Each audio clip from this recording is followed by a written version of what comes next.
The Amazon rainforest, often called the lungs of our planet, has a rich history that dates back millions of years.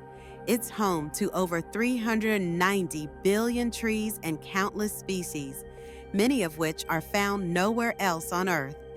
Indigenous tribes have thrived here for thousands of years, living in harmony with nature. However, in recent decades, deforestation has accelerated due to logging, agriculture, and mining, threatening this vital ecosystem.